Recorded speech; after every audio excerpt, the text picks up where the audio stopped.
As I see it, life is an effort to grip before they slip through one's fingers and slide into oblivion. I sometimes turn the question of, what's art good for on its head and try and imagine a world without it, with no writing, no poetry, no music, no comedy. And we're sitting in a theatre and people might go, I don't really go to theatres. But the writers that write that television programme you like started in theatre. So if they don't do that, you don't get that television programme either, because everybody has to start somewhere. With the Marlowe, I would ask you to imagine what it would be like without it. How many people go to the theatre in a year? If you took that away from here now, it would leave a very, very big gap. What I love and what's entertaining for me is the variety of the things that I can see. I think a good theatre, above all, provides entertainment to its community. We are now regularly working with Glyndebourne Opera, Matthew Ball, Royal Shakespeare Company at different levels, the National Theatre and some of this country's leading commercial touring producers. I'm delighted that we're going to be bringing Curious Incident of the Dog in the Nighttime to you in March, and then following it up with Jane Eyre, and then finally opening the Tour of Warhorse in your brilliant theatre next September, as well as continuing our relationship with you with NT Connections. It's a fantastic relationship we have with the Marlowe. We look forward to that continuing for many years to come. Never say no to adventure.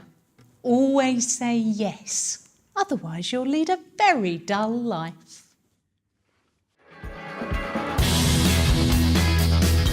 The old theatre, the old Marlowe, seated about 900 people. We were turning people away, and in the end, there was a huge amount of support for building a new theatre. It is forever to the City Council's credit that they had the guts and the foresight actually to say the dream of a 1,200-seat Marlowe theatre can be achieved despite all the odds. We have to write fan letters in our hearts and actually to the councillors who get it. There are people who will absolutely defend the funding of this theatre to keep things affordable.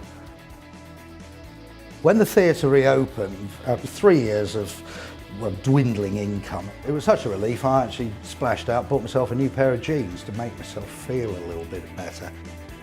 The Marlowe Theatre, since it reopened 5 years ago, has become an enormous catalyst for businesses in the city. The Marlowe Theatre Development Trust came into being to help us raise funds to build the theatre. They give and support the theatre in every way imaginable, as individuals and as a board. We couldn't have done it without them.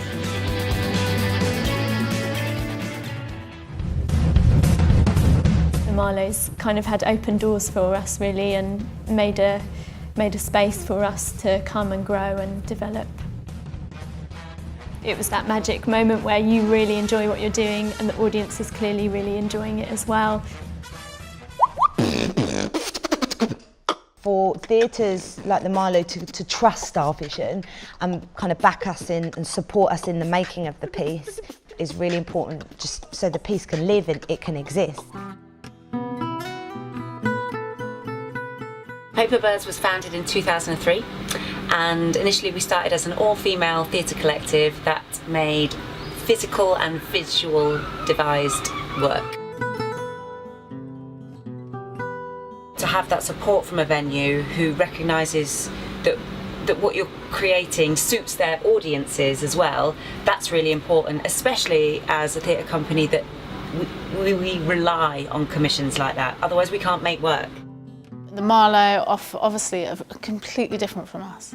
So I think we can offer the Marlowe things and the Marlowe can offer us things that will really support that. It's about all those people out there in the community in East Kent, and it is their theatre and that belief that they are part of shaping its future, its direction, and creating the work that will be presented on those stages. We're only at a staging post.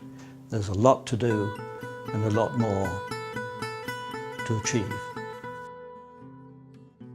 Suddenly, a paving stone midway between my front door and the bus stop is a starting point. From here, I can go anywhere I choose.